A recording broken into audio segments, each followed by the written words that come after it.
அனைவருக்கும் வணக்கம். நான் சம்பத். ஓகே, இன்றைக்கி நம்ம வீடியோவில் என்ன பார்க்க போகிறோம்? இன்றைக்கி நம்ம என்ன பார்க்க போகிறோன்னா, இன்றைக்கி ஒரு சூப்பரான முட்டை பொரியல் தான் பார்க்க போகிறோம். ரொம்ப ஈஸிங்க, 2 நிமிஷத்துலேயே செஞ்சிடலாம். வாங்க அது எப்படி பண்ணலான்னு பார்க்கலாம். இப்போ சட்டியில் கொஞ்சம் எண்ணெயை காய வச்சு அதில் கொஞ்சம் கடுகு போட்டுக்கிட்டேன்.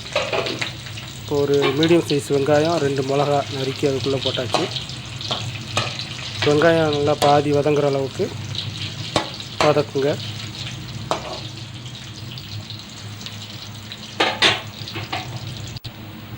வெங்காயம் நல்லா பாதி வதங்கிருச்சு.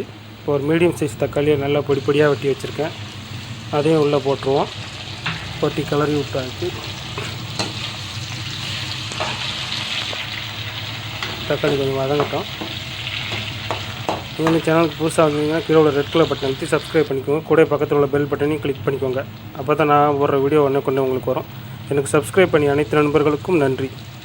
இப்போ வந்து தக்காளி வதங்கணும். அதை லைட்டாக மஞ்சத்தூள் போட்டுக்கிட்டேன். இப்போ 1 ஸ்பூன் சீரகத்தூள், 1 ஸ்பூன் மிளகாத்தூள், அப்புறம் 1.5 ஸ்பூன் வந்து மட்டன் மசாலா வச்சுருக்கேன். நீங்கள் சிக்கன் மசாலா கூட கலந்துக்கலாம்னு கலந்துக்கலாம். 3 உள்ளே போட்டு தேவையான அளவு உப்பு போட்டு நல்லா கிளறி விட்டுக்கோங்க. இப்போ மசாலாவோட பச்சை வாசனை போகிற அளவுக்கு வதங்கட்டும்.